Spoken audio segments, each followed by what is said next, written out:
theanxietycenter.com. Okay, I've been working with one of your therapists for the last year, and that's been great. And your anxiety center, I have recommended it to our radio station up here and everything. I just think what you have done is phenomenal work. One of the things that I'm having a struggle with now is, and it's kind of an ongoing thing, I am right now able to stay at home. My husband works out of town, which is kind of one of the issues for me causing anxiety, but I'm able to stay home and I'm able to really work on a lot of the things that you're talking about, especially relaxation during the day, a couple times during the day. But one problem that I found is when an event or when somebody wants me to do something, I have this initial, almost like a jolt in my body, a shock of, oh my gosh, where is this anxiety coming from? And then almost always my answer to whatever it is no. And I found that over time, if I just kind of let that sit and then I feel more in control of it, I'll go and do it. But I'm wondering what I can do to kind of contain that, or eventually just extinguish it, because it never used to be that way. I loved going out. I loved doing things. But I find when somebody asks me initially, there's that jolt there. What do you think that jolt is coming from? Is it coming from the notion that you're in recovery and you don't want to stress the body, so this is kind of an imposition on your recovery aspects? Or could be that you've had negative experiences and the suggestion of going out could trigger it? Do you know exactly where you think that's coming from? I would have to say yes to both those things. I do feel I'm pleased because a lot of times now I'm able to stay calm. So yeah, I want to maintain that. So I feel if I go out and do something, I am afraid to lose the progress. I also know, I'm also afraid I haven't contained enough. I don't want to have a setback. I'm afraid of a setback. I don't want a setback. Sure. So if you were to sort of rate your recovery on a scale of 0 to 100%, 100% means you're doing great and anxiety is no longer an issue, or 0 means you're really just starting, where do you think you'd put yourself in that? Probably, maybe 50%. Okay, sure. Are you putting a lot of emphasis on recovery? Does it mean quite a lot to you? Yeah, I would probably say so. I know there's a lot of things that I would like to be doing now and I'm not. My husband's working out of town, which means I would have to fly. And so that was one of my initial core fears, the phobia of flying. So that keeps me from doing that. So yeah, I'm finding a lot of frustration in avoiding things that I could be doing now or I should be doing now, or maybe a standard I'd set for myself. I thought I'd be somewhere that I'm not actually at right now. Okay. Yeah, so that's frustrating. Sure, yeah. How long have you been struggling before you started your recovery? Well, it's funny because, I would have thought that I would probably say within the last couple of years, but now since I've been doing some therapy with one of your counselors, I'm realizing this has been something all my life. So initially that was a shock to me and almost like a PTSD thing, memories coming back and then thinking, oh my gosh, that was really anxiety. So, I've had a few panic attacks. I am 54. So in my life, I've had a few panic attacks. And that's the other thing is, I've always been able to, I always in the past kind of rode through them, not gracefully, a really bumpy ride. But this time around and going through therapy, I'm finding, gosh, I've been in therapy now for a year. Why isn't this going away? Maybe I was better off not knowing what it was and then, just struggling with it when it did arise. Yeah, gotcha, sure, yeah. I hear you. In fact, one of our Facebook commenters posted a note about, ignorance is bliss. The less they knew about anxiety, the better they felt. But it actually doesn't work that way. We just end up struggling. That's what happens. Yeah. So it's good to address it. And since you've looked back over the course of your life and see how anxieties play a role, and by the way, it's common for us really not to recognize we have issues with anxiety Yeah. because we cope and move on, and then when we find out, it is a bit of a shock. But the good news is the shock wears off, and then we start working our tools and we get rid of it for good, so that's good. Mm-hmm. But if you've had it for a number of years, then there are going to be situations that can be stressful that we're not sure how we're going to handle, especially when we're in the first stages of recovery. Now, a year might seem like a really long time, but when you're working with your therapist, you know how time flies and how much work there's to do. So it's really not that long at all. Based on our materials too, that once the body becomes hyperstimulated and symptomatic, it takes a really long time for us to settle it down, and that's when we're doing everything right. So, even though again a year might seem like a long time, it's really not in terms of the overall recovery. So it's understandable to be somewhat disappointed if we're not further ahead. And then it's also understandable to have kind of like mini waves of anxiety when people want us to move beyond our comfort zone. Because, I understand the notion of when people be asking you to do something and you're focusing on your recovery, it's an imposition, yet we still want to do it at the same time. We're kind of got that kind of, plus minus thing going on. But it's understandable because we want our recovery to move along, but yet we still want to participate in life. So how do we manage it? The good news is that those will settle in time as you become, as your body settles and you become more confident and you're working your skills and you're seeing good success. That sort of just dissipates, and disappears by itself over the course of time. But it is kind of a common thing when you're at the stage that you're at. So just, chalk it up to, well, okay, I want to get better and, this is what's going on, but in time I'm just going to let these things go, and you'll find that those will disappear. You don't have to worry about those. How do I decide to do something then or not to do something? How do I weigh out, this would be good for me to challenge myself, and wait, maybe this will be too much for right now? How do you gauge that? Yeah, that's going to be something you're going to have to, judge in the case-by-case basis because sometimes things that we really would enjoy are highly stressful. And as we're working through recovery, even though we go out and have those moments, and again, depending on the area of struggle, for example, if we're struggling with panic attacks like I did, going to wonderful places would really stress me out because I'd be fighting panic all the time I'm there. So when I came back, even though I accomplished that and I didn't have a major panic attack, I was still in major stress mode the entire time. So was that good for my recovery? Not really, because all those hormones were pumping through me for all those hours, and it kind of undid a lot of the recovery work I did the week ahead of time. So what I did is I started to say, okay, so what is something I like to do, but that's low stress? The higher stress stuff that I'd love to do, I can push those off until I'm better. So what are the lower stress things that I can do where I'm not going to be in damage control the entire time? And so maybe you can look at those events and kind of weigh those options for yourself. Well, one of my next questions for you then was my son just got engaged, and it should be a happy time, which with them I celebrate. But in the back of my mind, I am scared. I don't know how I'm going to do this big event. How do I? Yeah. I don't even know. So Gotcha. how do you address an event that you have to do? Yes, right. Yeah. Oh, I remember that myself. There was some that I had to do, and same thing. I didn't know how I was ever going to get through it, and then I was also concerned how far back was I going to go once I was done. Yeah. Well, so one of the things that I did that helped me is I built in little escapes if I needed them. For example, if the wedding is in town and you don't have to travel, well, then you can eliminate that big piece. But if it's out of town, you have to travel. That's a different story. For me, I had to do an event that was out of town, way beyond my comfort zone, and it was something I had to do that I had no choice. And so, unfortunately, I stressed about it for weeks, wondering how I was going to manage. So what I ended up doing was changing the travel plan so I didn't have to get there in one day. So I broke it up into 2 or 3 various stops along the way so I could drive for a shorter period of time, get out and have the night just to decompress, and then go the next day. So I gave myself some outs so it wasn't this great big deal.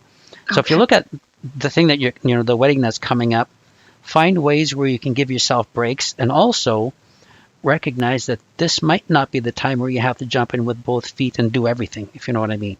I do, yeah. I've been very guarded about that, realizing Good for you. Yes, I can't do this and I won't do this. So I've been pretty good about that. Good. what does a healthy mind, how does it look? Like I hear you talking a lot about, being mindful, being in the moment, kind of popping out of our thoughts and being in the now. I am a Christian, so I struggle. I'm actually doing a little better with the whole meditation thing and realizing, there are a lot of truths in meditation when it's done right. But one of the things that I'm sort of struggling with is, obviously I haven't been thinking right for a long time and not handling stress properly. How does a healthy mind operate? And I don't want to cross over into anything weird or like get on another path where now I've got to correct that way of thinking. Mm-hmm. I'm not sure what you're asking. Can you clarify that a bit more when you say what's a healthy mind look like? Well, I guess I've always I never really, I still don't understand how we're not our thoughts. Our thoughts are something, they just come up. We let our thought go by. If we don't give credence to it, it doesn't have, it can't become bigger than it is. So I struggle a little bit with that. So I know that I've always kind of lived in the future, worrier, never realized. In fact, with my counselor, I used to laugh with her and say, no, I'm not a worrier. Okay, I have anxiety. Now I think, oh my gosh, yes, I am a worrier. So what to me, that's been so normal for so long, I guess, that I don't even know, what does a healthy mind think on? Is it that you're always pulling yourself into this now moment? I wonder about that. Well, we'll just go back a little bit here and give some background. We are worriers, and of course worry creates the anxiety, so it's worry first, anxiety comes after that, because typically we've come from challenging backgrounds where we've had negative experiences, and they taught us, wow, bad things can happen. If I'm not careful, it can happen again, and it was terrible. I don't want it to happen again. So how we prevent that is by imagining all the future situations so we can try to avoid them or be prepared in case they happen. So that becomes our way of operating in life. So when we have events that come up, then we try to pre-plan and we look for all the dangers and risks and try to mitigate those, and away we go. Well, that's what an anxious person does. But what is someone who doesn't come from a background like we had? How do they manage that situation? Well, they're looking to the joy. They're not thinking of all the dangers and things that can happen. In fact, a lot of people don't even think of the dangers at all. They're just focused on the event and the joy of it all. They're not asking themselves what people think of them. They're not saying, well, what if this happens? What am I going to do? They just go and do it, and they figure it out as they go. Well, look at the two mindsets. The anxious person is imagining all worst-case scenarios and trying to find ways to mitigate them. That's a lot of mental work. The other person is just enjoying the moment. So because they're not worrying and pre-planning and forecasting and crystal balling, they're just enjoying the moment, and so they're not generating any anxiety at all. So that's the vast difference between an anxious mindset and someone who's not anxious. So I mean, I get that, because that's what I used to do. When I was growing up, my parents would always, berate me for, well, how stupid could you be? Why didn't you think of that ahead of time? Well, when you hear that constantly, what do? You have to start thinking of things ahead of time so you don't, make a mistake or get yourself into trouble. And that just requires a whole lot of thinking. So I get that. So what do I do now? I enjoy the moment. Like I look, survey for some of the major potential problems. I'm a planner, so I do that. But I don't dwell on it, and I'm not worst case scenarioing. So when I go out and, to an event, I'm looking at the event and enjoying the event, enjoying the people and the, all of that. So I'm not even thinking of, well, what if this and what if that and what if this and what if that, like I used to. But that takes a lot of, mental training to stop doing that. Because when you think about it, when you really boil it down to the cost-benefit analysis, we spend way more effort on all the things that don't happen than are necessary. For example, if we're worrying about an upcoming event, 50 times before the event comes, well, that event's carried 50 times the weight of worry than if we worried about it just once. So that's the difference. So we have to stop, focusing on all the potential dangers and threats and all that. And we can do that and still feel safe and calm as we adopt a new lifestyle. Because here's the thing. For me, being an anxious person, worrying about everything, to me, not really being anxious at all and doing things just because I love to do them, I've not encountered any more harm than I normally would have. So It's just a whole lot of effort that really produces no value in the long run. So we want to change the mindset. Start focusing on the joys, focusing on the pleasures. And when the mind starts running down, well, what if this and what if that and what about this? You say, no, whoa, no, not doing that. I'm going to focus on the facts, not the fiction. Okay. And so you just don't worry then. I guess they worry about having, panic or awful and weird feelings and that. So you just don't even think about that. How do you, yeah, okay. Yeah, that makes sense. Well, that's a good question. And I'm glad you asked that, because this is part 2. Now, if we've become anxious of having the anxious feelings in those settings, that's a different approach. And I get that, because that's what I had to do too. When I started, I'll go back a bit further, trying to set up some background. Before I ended up with anxiety disorder and panic attacks, I just went and enjoyed life. And when the strong feelings showed up, I just dismissed them and moved on. It really never bothered me. But then I started having panic attacks, and then they were debilitating. So that scared me, thinking, well, what if I have one that I can't control? What if it gets so bad that, X, Y, Z? And of course, that thinking right there creates the very fear that triggers more panic. And so then I started associating all of, the panic sensations around all the things that I was doing. So everything now had a panic attack associated with it, which is a great threat. So I understand. So how am I going to do these things? How am I going to, sit still amidst these strong feelings of panic? And what if they get so bad I can't stand it anymore? That became the threat. Yeah. Okay. So when we have a lot of those situations set up like that, this is where learning the tools, gearing the body down, especially learning deep relaxation, because again, I emphasize it so much because it's so important. When we learn to deep relax, we can actually call that feeling up no matter where we are. When you look at the basic mechanics of anxiety disorder, when we're scaring ourselves, we activate that stress response and that mechanism that gets everything going and heightens our fear, makes us feel awful. But we can counter that by engaging the rest response. And so I once I understood what panic was, I started, going after it by, all right, instead of panic, here, calm. Instead of what if, which is going to create panic up, I'm going to turn the mechanism around and say, I'm just going to calm. I'm just going to recall that nice place that I got to. And then very, very shortly after that, the body would respond. And so as I started venturing back in, my confidence would build. So when the thought popped up, well, what if it gets so strong I can't? It's like, well, wait a minute. You've done this so many times. You can shut it off whenever you want. Then that confidence overrides the fear. And eventually what happens, we stop thinking about the threat at all. So now we're more in containing ourselves and keeping ourselves calm. And as we experience success after success, well, guess what? We stop worrying about the anxiety piece. We stop worrying about trying to calm ourselves down. Then we start to focus out on the experience again. That's when we can go to the place and just enjoy the experience and not have our mind filled with what ifs. But it's a process, especially if we've attached fears to certain locations. We have to go and extinguish that fear, and that is mental work initially. But as we become successful, we eliminate the struggle part, we eliminate the work part, and just get right back into enjoying the experience. Yeah, and I think one of the bigger problems I have right now is believing that. Because I've had, successes, lots of successes. But I find I come home and then it's like I forgot it. I have to believe it. Yeah. Well, and that's the thing too. That's why the limbic lag is so important. It just takes so long to convince the amygdala to shut up. Essentially, it's like, I don't need you anymore. You don't have to remind me. I know what's going on here. I'm in control. But there is that ongoing process of convincing the fear center of the brain to stop alerting us. And that just happens over the course of time. Okay. Yeah. Okay. Those are some good things. It's a struggle. I mean, we deal with things that other people don't have to. We're dealing with one of the major, physical responses we can get, physical and emotional responses a human can experience. And then we're having to calm ourselves down in the midst of it, even when we're not convinced we can. And that's what this process is all about. But as we keep working at it, and as you say, as we get successes, those successes build to confidence, and confidence eventually eliminates the struggle completely. But again, you're right. We can go and have a really good experience, come back and say, you know what, I got this thing beat. But then the next time someone says, do you want to go there? It's like,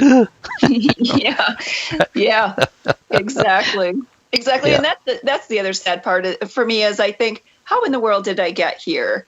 Because there are a lot of people that actually have lost friends because they don't understand and they haven't been patient, and so I just think, how did I get in this a mind that's unwell? That part's sad to me, and that I have to struggle with it, because nobody wants it. But why do I have to understand it so well? Yeah, that's hard. And that's the thing too, because the way the fear mechanism works is just not something we can dismiss and move on and forget about it, because the fear mechanism is designed to protect us. It's supposed to alert us to danger. Mm-hmm. And the moment we say to ourselves, oh, this is really bad, this is dangerous, and what if this really bad thing happens? Well, the brain remembers that and says, okay, I'm going to remind you next time. Mm-hmm. And it does a really good job of doing that. Unfortunately, we have to spend a lot of time convincing it that it can stop doing that now. We don't have to do that anymore. And that's just a lot of work. There's no other way around it, just because of how the body's wired for survival. Did you ever feel like, oh, I can't, this is so hard, I don't know that I can do this anymore? Thousands of times. Yeah, okay. Oh, yeah. Yeah, there's lots of times I question myself, especially after trying to extinguish the fear of panic attacks in a threatening place. Like I had some places that were really threatening to me. And, as absurd as that sounds now, restaurants were hugely threatening, because that's when it dawned on me that, hey, panic can run away. And so for me to go back and extinguish that, it took a lot of work. And there's lots of times I went and felt successful. And the next time I had to go to a restaurant, it was right back to the top again. I thought, well, I'm never going to do this. And what's going on here? But as we keep going back and facing the fear, again, we do convince the body that it's a non-issue. Don't have to alert us anymore. And that does disappear. So it does. This does go away. Yep. And that's the good news. We have the ability to condition the brain. We can teach it what the brain responds to. And that's the good news. That's why we have all the power over anxiety. The challenge is it just takes us a lot of work to get there. That brain takes a lot of convincing, but we can do it. It's within our ability. Okay. Yeah. That's encouraging. I know you've said it a million times, and I love to hear it. It just feels like, okay, then I can do this. Yep. Like another day I can do this. Yeah. Thanks, Jim. Oh, you're more than welcome. And as a Christian, I'm sure you've done this probably lots of times before, but it's really helpful to ask the Holy Spirit to help you through this. Yeah. Now, this is a plus and minus too. As you know, God's desire for us is to shape our character. Mm-hmm. Right. Well, it shapes through experience. And so when we ask the Holy Spirit to help us, the Holy Spirit will take us to these places and challenge us, but will also give us the determination and the skill sets to succeed. So when we're done, and in time, we can look back and say, wow, that was a great experience. Didn't like it in the meantime, but it was a good experience. I really benefited from it. So that's one thing you can do if you haven't done it. I'm sure you have, though. Honestly, not for a while. We had a lot of things happen to us a couple years ago. So it really kind of rocked my world. I've been a Christian for 30 some years, but it rocked my world with God.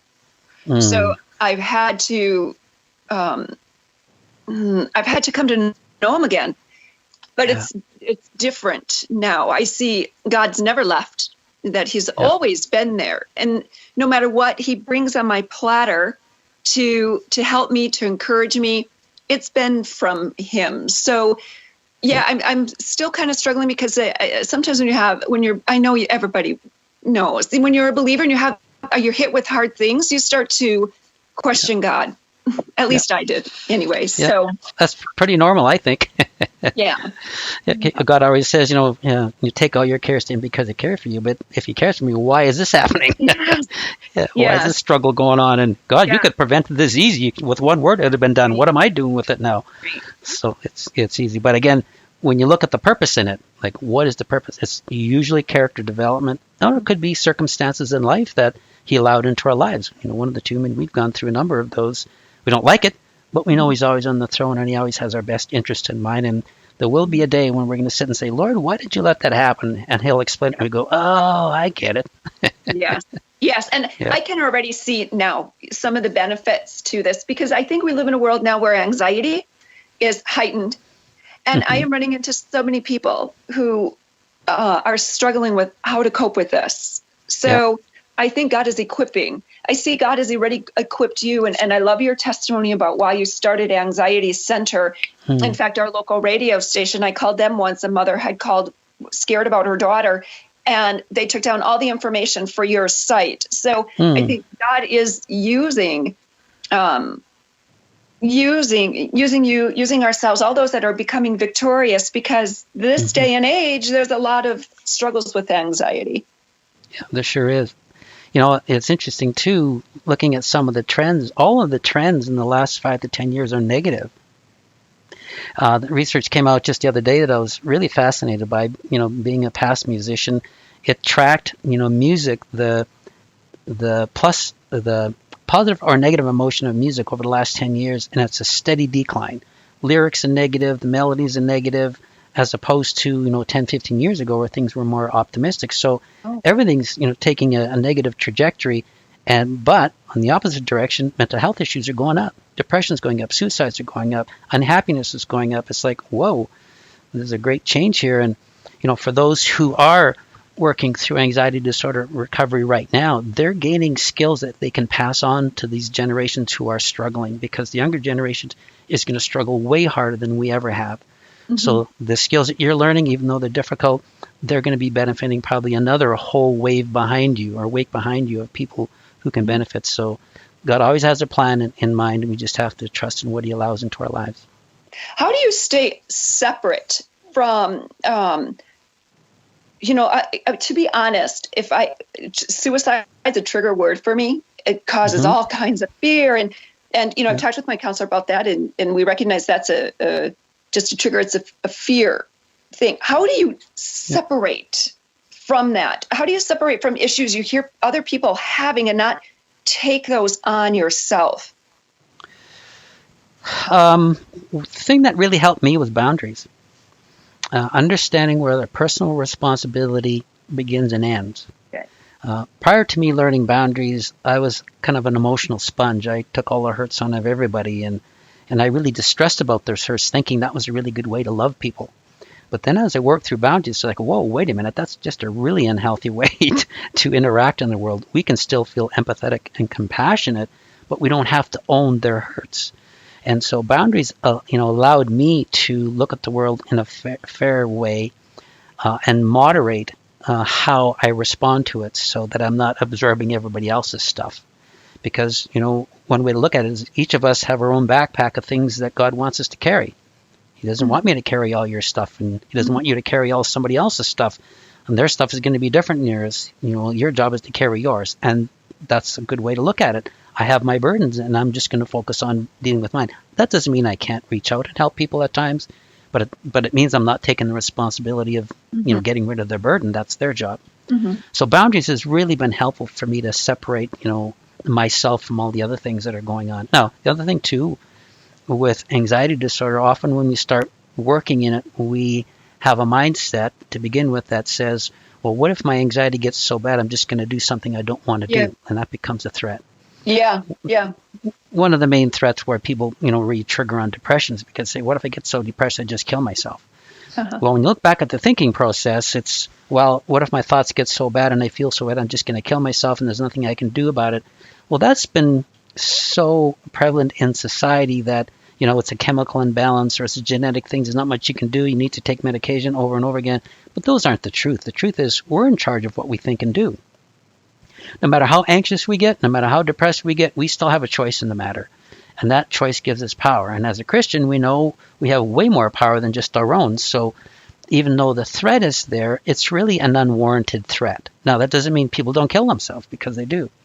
But it's a decision. And most people who kill themselves, it's a long plowed, decision they've made. And it's for underlying factors that they don't want to address or haven't addressed or think they can't address. So depression is caused by the same thing as anxiety. It's behaviors we learn. Well, if we learn them, we can change them and we can adopt new ones. Yes, it takes work, but the outcome is great. So there's really no reason to feel like we're hopeless, because there's a lot we can do to make a difference in our lives. Okay. Yeah. I know one of my core beliefs maybe is, oh my gosh, anxiety equals this, because I've seen it here and I've seen it here. And then there's that fear thing, like, oh, yeah. So. Yeah. The blessing of free will is we get to decide what we want to do and the way we want to think and the way we want to behave. The downside of free will is that if we make the choices that aren't good for us, well, we have negative outcomes. So The good news is we have control. We can intervene in thought processes and we can make a difference. when it comes to anxiety and depression, yes, it's work because we've got behaviors that's set up at an early age that we use automatically and we have to work through. And then on top of anxiety, we have the fear of the feelings, so we got to work through that. But we can do all that work. It's within our ability. And then when we're out the other side, then we're equipped and we have a different life, but we can also help others move through that. So there's a lot of blessings having to work through this stuff. Okay. Yeah. Yeah. Okay. Sorry. Thank you. You're more than welcome. I wish you every success, of course. Yes. Keep working. I will. You bet. Jim, for the person looking to go to the wedding, I was wondering if this would be helpful, like allowing yourself to slow down the amount of stressful activities you have before the event, whether it be days or a week. And like if you're a coffee, sugar, chocolate person, like limiting that before you're looking forward to going to the wedding, like is that helpful to sort of slow down your pace of life as you're looking forward to attending something like that, to sort of like build the strength to face that and maybe do activities that do build your strength and calmness and relaxation? Yeah, Those are all absolutely. Anything you can do to get the nervous system headed in the right direction before the event is going to be helpful. And another thing too is, even when you're at the event, give yourself some timeouts. Give yourself a time to go, walk outside for a little bit. You don't have to sit there through the entire thing. If you're feeling a bit uncomfortable, take a break. Give yourself lots of opportunities just to manage it the best you can. Yeah. Hi, Jim. Of course, the best thing is to shut those fear trails off. Whenever the mind says, well, what if this happens? What if I can't? You have to recognize we're imagining something that's not real. Shut it off. Just deal with it in the moment, not, 50 times ahead of the moment. Sorry, who was that? It just spoke. Oh, that was Rose. The reason I mentioned that, if I've had activities where I thought, why am I calmer? And then I realized I had been resting the days before. You know what I mean? And so it kind of surprised me. But I'm not saying, do nothing and allow your mind to worry. I'm just saying allow yourself that time to sort of rest and slow down. And if you need to take naps or whatever, just allow yourself and say, I'm preparing for this. You know what I mean? Mm-hmm. Yeah, that's really good advice. And two, if you're part of the planning, make sure that you do have a couple of days before the wedding to not be caught up on all the running around. Have other people do that running around so you can rest. Because, as you mentioned, if we're rested ahead of time, then that one day of the event is not really going to, impact us that much. But if we're running for 3 weeks before the event and, keeping late hours and eating all the wrong things and then going to the event, we can get through it, but then the body's going to pay us back after that. So, yeah, it's good advice to certainly gear down. That's something I did a lot when I was, overcoming anxiety disorder and re-entering back into life, is making sure I was well rested before I took on any big things.